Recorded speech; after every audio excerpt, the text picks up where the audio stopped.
Alô, amigos, esse é o canal Roberto Kodama, trazendo mais Santos para vocês. Vamos para a entrevista do técnico Fernando Seabra do Bragantino, após o empate do Bragantino com Santos em 2-2. E nessa parte da entrevista, ele fala justamente do Santos e reclama também da arbitragem. Veja o que ele falou. Você vê o Santos de hoje, é um Santos totalmente diferente do Santos do início da competição, né? Tem chegada de atletas aí importantes, né? Não é só a troca do treinador que acabou acontecendo lá, né? A equipe já vinha se recuperando antes de ter sofrido aquela goleada para o Vasco. Aquilo acabou sendo um momento que teve um impacto muito grande, se optou pela troca de comando, mas já era uma equipe em recuperação tanto do futebol quanto de resultados, tá certo? Então, o que a gente tem que fazer, Diego, é melhorar o nosso jogo, cara. E a gente está fazendo isso. O jogo de hoje, eu acho que a gente foi tecnicamente abaixo daquilo que a gente já vem produzindo, tá certo?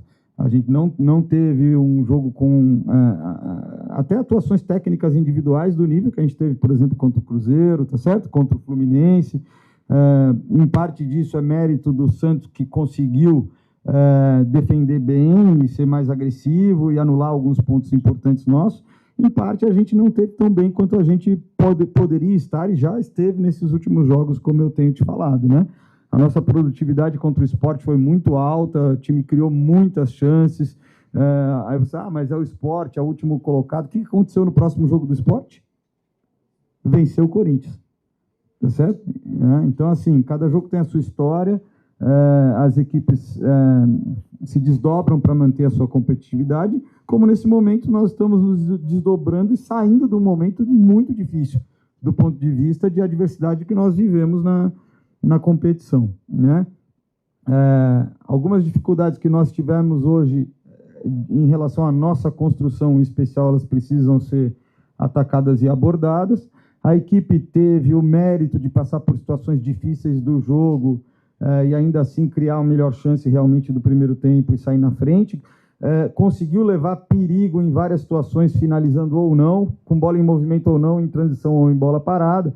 Então, apesar da qualidade da equipe e do controle que o Santos teve no primeiro tempo, entendo que nós fomos agudos e levamos perigo o tempo todo, né? E no segundo tempo do jogo, a gente tem um momento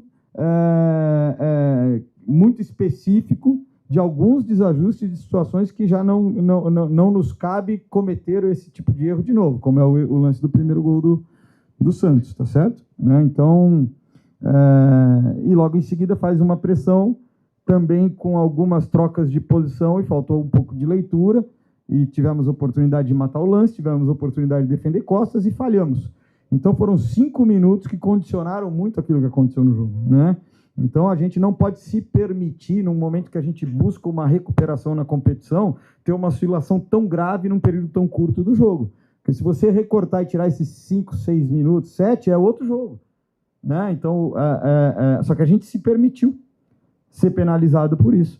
Na verdade, no primeiro tempo do jogo, o Santos associou, criou, envolveu, e nos momentos que teve para definir, nós fomos eficazes em defender a nossa área e superar esse tipo de momento. No segundo tempo, nós sofremos 2 gols, sem que o Santos tivesse feito nem metade do que fez em algumas ações do primeiro tempo, com ataques mais simples, com bola longa, vencendo segunda bola, ou com uma bola de corredor e ruptura ali do lado, como foi o primeiro gol. Então, é isso que realmente preocupa, são situações conhecidas, né? E a equipe já foi alertada no intervalo da dificuldade do jogo, daquilo que eles estavam fazendo, e a informação foi dada. A informação foi dada de como fazer a pressão, que é a falha do segundo gol, e a informação foi dada de como abordar na lateral quando não fosse defesa de área. As duas informações foram dadas no intervalo. Agora, a gente passa por muitas dificuldades no jogo, e tem um fator que não pode passar desapercebido para ninguém aqui. Com 12 minutos de jogo, tem um pênalti escandaloso.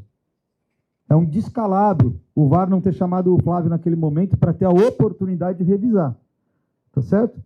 E aí, quando isso acontece, gera toda uma insegurança em relação ao que vai ser o cenário. Eu posso chegar firme ou não posso chegar firme? Aí, durante o jogo, você vê que situações de disputa, várias situações foram marcadas faltas nossas, que poderiam gerar contra-ataque para a gente, e disputa para o Santos não foi marcado falta.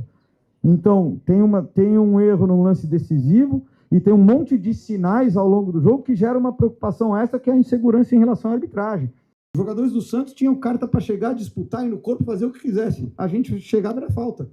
Olha esse último lance do Igor Vinícius ali com o Borbas, numa situação que ele gira o corpo e ia sair para o fundo para entrar na área. Pô, puxou, abraçou, segurou, aí não deu nada. E aí a gente reclama, a gente toma cartão no banco. Quer dizer, então vira uma bola de neve.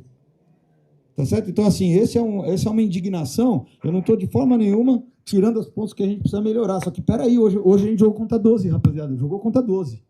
E isso tem que ficar muito claro. E o segundo gol do Cruzeiro, se tivesse um VAR ali realmente vigilante, tinha chamado o árbitro para o árbitro ter a oportunidade de ver também, porque é um lance difícil do árbitro ver na área. Então, está muito fácil tomar decisão de arbitragem que é desfavorável a gente. E não pode ser. Então, eu queria deixar registrado que a gente está muito incomodado, mas muito incomodado mesmo, porque a gente sente que não tem condição de igualdade para competir. E isso fere, né, a isonomia da competição. Se você for ver, o time do Santos tem jogadores muito controladores, né? João Schmidt lê muito espaço, desengata muito pressão e tem muito bom critério de distribuição, tem muito engano, controle da bola. O Zé Rafael tem muito movimento, muita mobilidade, sabe aonde aparecer no momento certo, boas escolhas com bola. E aí você tem o Rolezer, que é um jogador que eu considero acima da média, um articulador, um jogador que joga entre linhas, que tem troca de ritmo com bola, que sabe pifar. E o Álvaro. O Álvaro Barreal, eu conheço ele muito bem, ele esconde muito passe, acha muito passe interior, né? Então, eu acho que isso daí faz parte da característica do jogo que o Vojvoda está desenvolvendo no Santos nesse momento, né? Então, se você for ver outros jogos do Santos recentemente com o Vojvoda, aconteceu a mesma coisa. Então, a gente sabia que ia ter momentos que nós iríamos passar por dificuldade, que nós teríamos que ter consistência defensiva, e principalmente, quando tivesse a bola, eles teriam que ter dificuldade de defender a gente. E isso não aconteceu. Na verdade, é isso que mais me incomoda. Hoje, a gente não gerou tantas vantagens ofensivas, a gente não teve boas tomadas de decisão com a bola, e a gente não tratou bem a bola. Quando roubou a bola, a gente não guardou a bola em transição.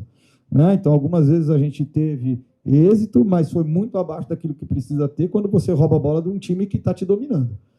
Então, é aquilo que eu estou falando, Diego, os pontos estão claros, eu não tapo só com a peneira, tudo que eu falo aqui eu falo para os jogadores e a gente tem que trabalhar. Se eu fosse um omisso, eu acho que era o caso mesmo, mas ninguém aqui está se omitindo e a gente identifica quando a gente não vai bem tecnicamente numa partida, tá certo? Hoje o adversário teve mais controle e empurrou mais em organização ofensiva, ele conseguiu ser mais dominante, a gente precisa ter uma resposta para isso, a gente precisa melhorar. Da entrevista do técnico do Bragantino, Fernando Seabra, após o empate do Bragantino com o Santos em 2-2. Se gostou do vídeo, dá joinha que sempre apoia o canal. E o mais importante, eu peço a você, meu amigo, alô torcedor do Peixão, te inscreve no canal. Te inscreve no canal, porque aqui no canal Roberto Kodama você sabe tudo sobre o alvinegro praiano. A todos, muito obrigado, beijo no coração e fique com Deus.